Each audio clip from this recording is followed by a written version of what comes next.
Hey, so I just want to make a quick video on how we use the Quad Cortex and the iPad for our live show.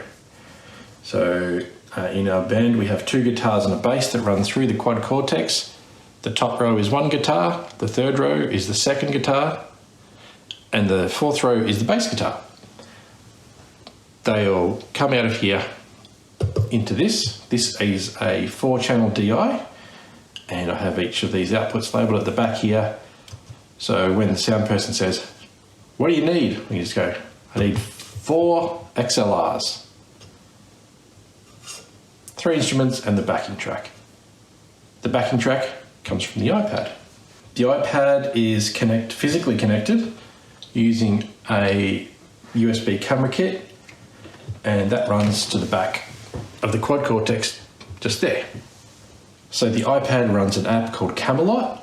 You can see here I have the band name. This is a set list. These are our songs. And as you can see, as I flick through each one, it's doing MIDI changes because it's programmed.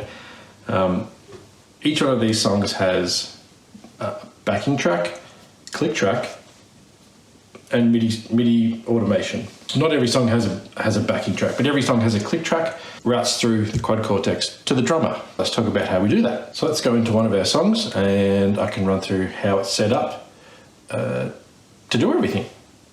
So we've got a timeline. So we've just selected creators and we've got a timeline. And here you can see we've got the backing track at the top, and this big solid line here is the click track. And we'll just zoom in there. You can see there is actually a waveform there. This section down the bottom here, scenes. This is how we control the MIDI switching on the Quad Cortex. So the way scenes works, you have a bunch of scenes, you tell them where to go. So if we go into scenes, you can see we have A, B, C, D, E, and F. Each one of these corresponds with a foot switch. Pretty cool. And so if we want to go into one and see what it's actually doing, we'll go into layers. We can see at the top, our set list is Fall and Resist. That's our band name. The song is Creators. We're in scene A. So this is the MIDI programming for scene A that I've got set up. And if we want to see what that's doing, just press in there, get rid of that. We can see it's sending a control change, controller 35. Now I know that each one of these foot switches has a number, and you can find this in the Quad Cortex manual, but it's 35, 36, 37, 38, 39, 40, 41, 42. So we can see that this has a control change of 35. Okay, so what I'm going to do is attempt to set up a new set list, a new song. We're going to import some tracks. We're going to route our tracks through the Quad Cortex. And we're going to set up some MIDI programming. So we'll start with the new set list. We'll go from scratch. Let's just call it test. Cool. So here's an empty song. We'll just use that. So what we want to do, that's our empty song.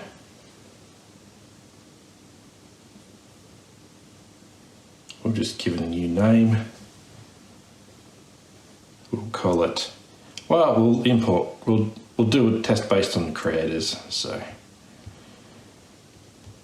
call it creators. Done. So the first thing we'll do is we'll import our backing track and our click track. So we'll go to timeline.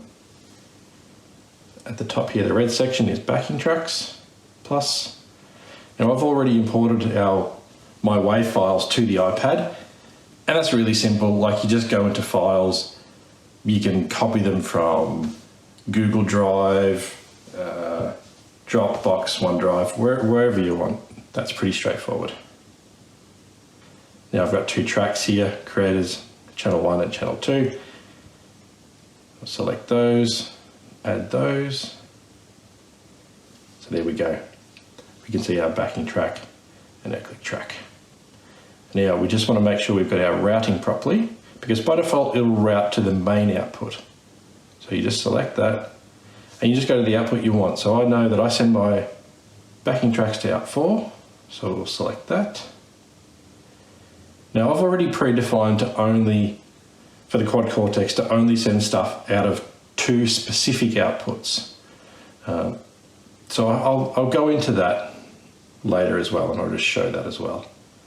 And I know I want to send my click track to USB 5. Now, the reason I'm sending it to USB 5 is because the second line on the matrix handles the click track routing, because I've run out of outputs for stuff. That is a guitar, that's the backing track, and above this is out 4. So I would normally have this plugged into here,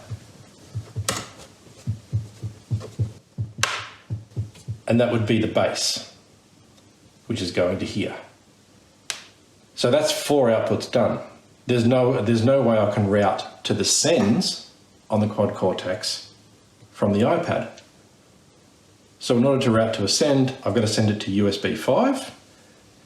Then on a free track, I can choose USB 5. Maybe, yep, here we go. So then I can use that from like a device and route it to wherever I want. So I'm sending it from USB 5 to send 1. And send 1's on the back here. So I'll just plug it back into there. Just for the purpose, we want to hear what's coming out of send 1, just to demonstrate the routing of the click track. But that would normally come out of here and go straight to the drummer's mixer. It wouldn't normally go to the DI. So our backing track's going to out 4, that one there, and our click track is going to out 5, that one there. So what I was just hit play. Now actually I'll just pause for a moment, because you'll see I don't have any XLRs here. And the reason it's coming out of my speakers is because this DI has a headphone output, and this section of the DI is actually the mixer for the headphones. So I actually just have a cable running from here to my mixer to my speakers, just to demonstrate what it sounds like.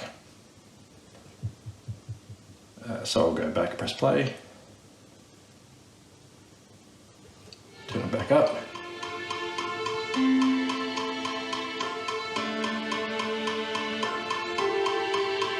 So you can hear how things are playing. So I can mute the click track. Mute the backing track. So it's working. We have click track and a backing track coming out of Camelot, coming through our USB connection to our Quad Cortex. Backing track's coming to the DI, and the click track would be going to the drummer.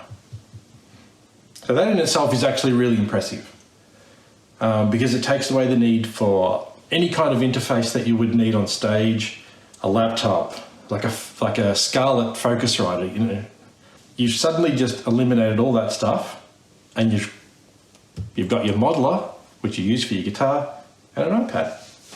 So let's get on to the Midi. This is where I hold my breath and hope that I do it right, because this part took me the longest time to learn and understand and try and wrap my head around. So Midi is controlled by scenes. Scenes are basically what a song is made out of in Camelot. Let's set up a scene. So we'll go to scenes. Now I already have a scene here, and if you want to edit a scene or add stuff to a scene, what you then do is you create a layer.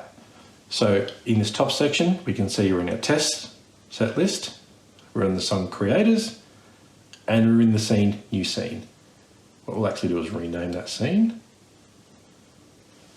So what I actually want to do here is I want to set up a fully fleshed out scene that has everything we'll ever need for a song, that we'll then use as a template for future songs. So I want to create a layer for each one of these buttons. So for this one, I'll call it A. A is going to correspond with A. Now we're going to my layers. Again, I'm in Setlist Test, I'm in Song Creators, and I'm in Scene A. So my scene layer, I want to hit the plus. So this section, it may not come up well on the camera, but this section here is Scene Layers. Hit plus. Ignore those, these are presets that I had. I haven't deleted them yet. And I'll go from scratch. You can call this, it doesn't really matter what you call that. So we have a layer, we want to add something to it. So we hit plus. I need to choose instruments and devices. So we'll choose that. And then I want to choose Midi devices. And then I want to choose advanced Midi. And you can call this something if you want, you don't have to, it doesn't really matter. So immediately we can see there's a problem. There's a little bang here, little exclamation mark saying, hey, I've got a problem, please fix me. So let's press on this section, and we can see in red, there are no MIDI outputs selected. So I'll go to this MIDI output, and we want to select the Quad Cortex.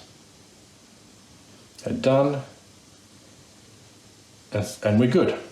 We've added our MIDI device. We want to go in here, and we want to change it. So we want to see where it says it's empty, we need to add something. Go to add, and we want to add a control change. I've run through this before, but I'll say it again. Each one of these has a control change number. You can find them in the manual, but I know that this is 35, 36, 37, 38, 39, 40, 41, 42. So I'm setting up a control change for A, so I'll change that to 35. 35. Add. And we're done. So we have a control change for 35. Well, a scene for A. There we go. So what we'll do is we'll go back to our scenes and just go to the pencil mark. So in scenes, if you hit the pencil is basically edit. That's pretty universal. But what we want to do, we want to make it easy for ourselves.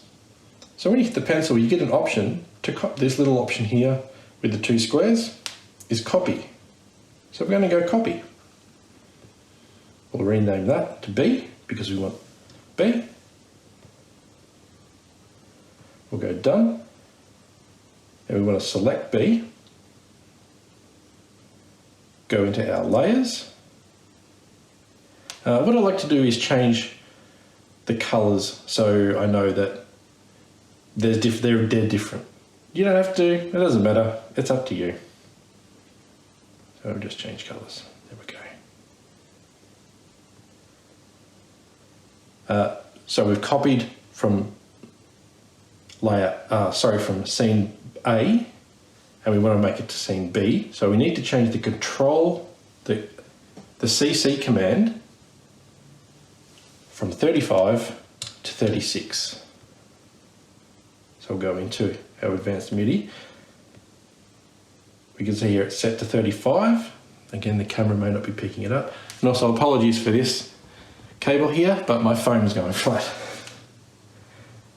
So to change it from 35 to 36, just press on that, go into where it says control change number, press on that, and we'll do a search for 36. And you'll see the CC commands have these little definitions next to the numbers. You can just go ahead and ignore those. They don't really mean anything for this purpose. Okay, so we've changed it from 35 to 36. Go back, done. So we have now, if we go back to our scenes, we have an A and a B. And they're switching. Excellent. So what we can do now is just go through and make a copy of one of these and make a scene for each one of these buttons.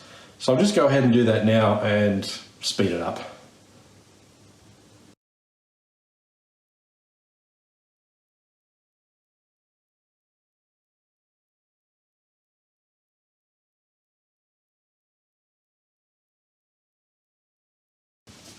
Okay, so I've gone through and created all of our scene layers, and we'll just test them to make sure they work. So we're on A, we're to B, working, C, D, E, F, and we'll scroll down to G and H.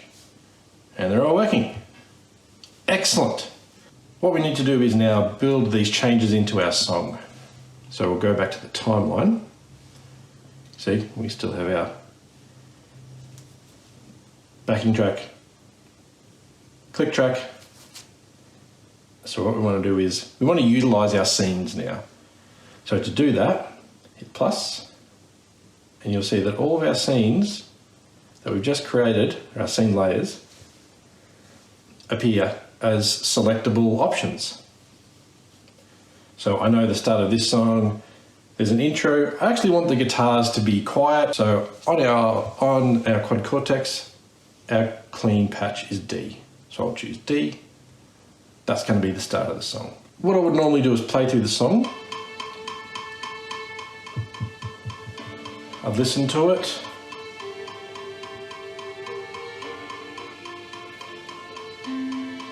I go, well, I know there's my intro there.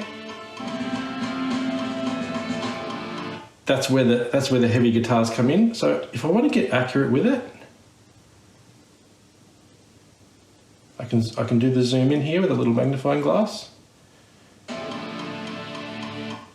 Also, make sure you hit pause. If you hit stop, it'll go back to the start of the track. I'll just hit play again. So it's just like that.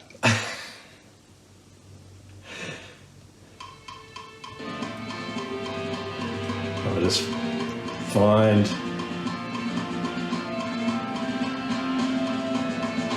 Right, so it's about there. I want to introduce the distortion. So we'll keep our marker there. The marker is on that part of the WAV file. So I know that's where I want the guitars to come in, the heavy guitars. So I'll scroll down. In my scene section, I'll hit the plus. Now our distorted rhythm tone is A. So I want A. And it says here, this is where it's coming in. So you could even go through your song on something like Reaper or anything really. Listen to your song and note down the sections where you want this to come in. And that way you can make sure you're lining up the changes of your patch, of your scenes, of where they should be in the song. This is just a demo, so we'll keep it pretty rough. Done. So we'll play again.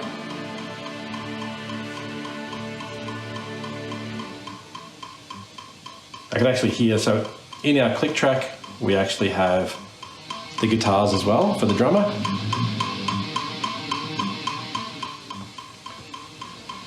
Which is handy for us.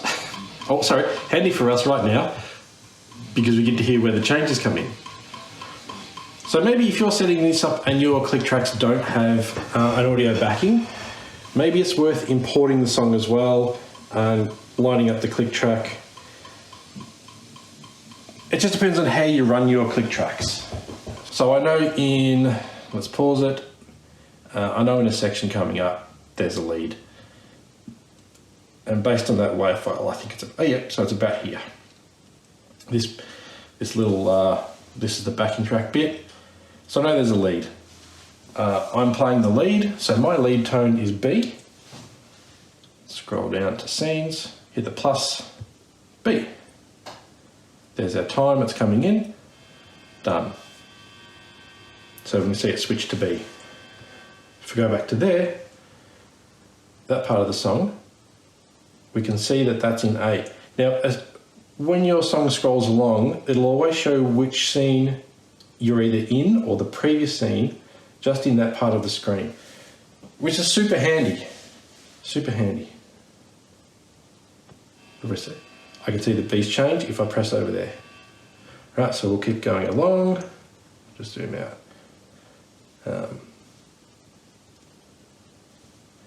Add a few more changes. So let's just assume there's a quiet part. And that'll do. So let's go back to the start of our track. Actually just hit stop. So we hit play. You can see it switched back to D straight away. Well, let's just add a couple more here, because I don't want to be sitting here for 2 minutes playing a whole song. Let's get a G.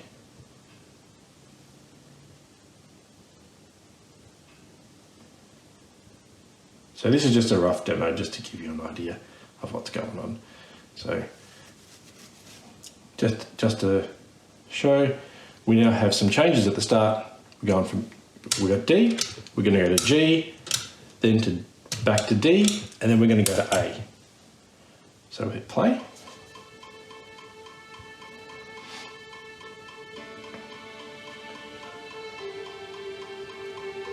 Probably could have done them a bit quicker to demonstrate.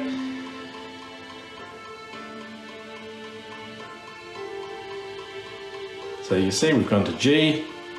I'll just zoom in a bit.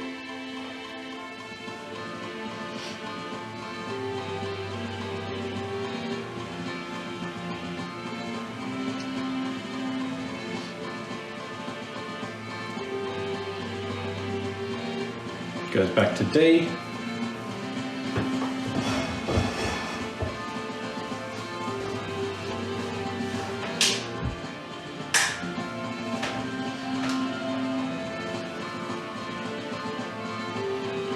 And eventually we will come to A. So that's a demo of how you get your MIDI switching, your click tracks and your backing tracks into Camelot, sort of how it comes together. So I mentioned earlier on that we wanted to create a song and then use that as the basis to form a template. So go up to your main menu item, go into make a template, and we want to go from current song. And we can call that, let's just call it test song template. Cool.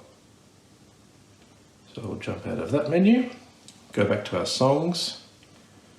So we come back to, and again at the top here, this shows you where you are every time. So you're in the test set list, you're in creators, so here's a test, here's creators, and we're in scene D. Because scene D is at the start of this song. So let's add a new song. We'll go add, and we want to add it from the template. So the template that we just created is test song template. Proceed. Now, because we've used the previous song as a template, it will have the WAV files in it. So we're in our new song, and we go to timeline, it's got the WAV files in it. And what I would do here is I would actually delete these WAV files. So you go to the, sorry, I'll just do that again. You're in backing tracks, go to the pencil, and just hit delete. So you can hide that transport section too. Just hit delete on those backing tracks and that will clean it up. And I would also go through and just delete all of your MIDI programs as well. Just do the zoom reset. Just clean that up so we've got a blank slate for a template. So I hit done on that. There's nothing. This is our timeline. We have nothing in it. There's nothing at all. So what we want to do is we'll just create. I don't think I can actually overwrite the template. So we'll just make a new template. So we'll just redo what I did. Menu, make a template from current song. And we'll just call it test song, song 2. That's our template. Cool. So we might actually just go back to our songs and we'll just delete this song.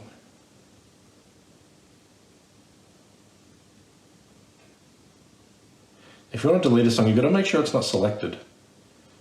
So you see when you select a song, it changes color. So I want to delete new song.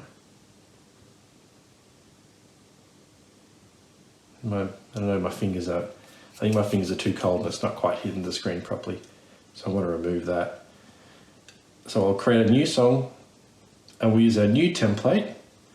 So the template is going to have all of our MIDI programming in it. And that's the really important part of the template, is the MIDI programming, because it takes the longest to set up. It's not a pain in the butt, it's just a bit fiddly and hard to set up.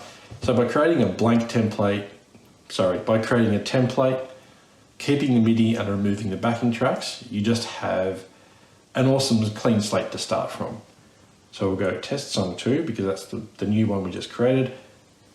Let's call this one, well, we have another song called Cinders, so I have the backing tracks for that. So I'm going to create it called Cinders. Cool. Now let's just check and make sure all of our MIDI is available to us. So we go to Scenes, and we can see all of our MIDI is still here, still working. Beautiful. So we'll go to Timeline, import our backing tracks for Cinders. Cool. We want to add a scene, so Cinders starts off with C, which is the other guitarist's lead. So we'll add C. Well then, let's zoom in a bit. This doesn't need to take forever to demonstrate. Go back. We want to change our MIDI to A, so go to A. And want to add another change to B. And then for the fun, let's just go F. Cool. So there's our, just a quick, I'll zoom back in, a really quick recap. We've added a backing track, we've added a click track, we'll just zoom reset so we can see the click track's there. And we've also added some scene layers. So I'll just zoom in so we can see how our scene changes. I hit play, see we're on C, change to A, B, and then F. So you can see once you've got your template created, you can quickly and easily build a song from that template using those MIDI changes. And the other thing to just make sure, because I've just been caught out by it, when you bring your songs back in, make sure you choose your outputs. So I know my backing track goes to out 4, and I know my click track goes to USB 5. As again, I've said USB 5 routes to the send. So I think that's pretty much it. I'm happy to answer questions if you have questions. I'm still learning Camelot. I've got it to do what I want it to do. I think it's working pretty well. I threw together, let's just go back to songs. So I spent a couple of hours and built out this set list last Thursday. Didn't test it. Well, I tested it to what I could, but it was sort of thrown together. We had a gig on Friday night and it just worked faultlessly. There were no problems, nothing. It sounded good. It just worked. And coming from using the Windows laptop where 3 out of 3 attempts failed, to just set this up the night before a gig and have it work just made me super happy. I was really happy. So yeah, that's it. Camelot, Quad Cortex, DI, absolutely awesome. Thanks for watching.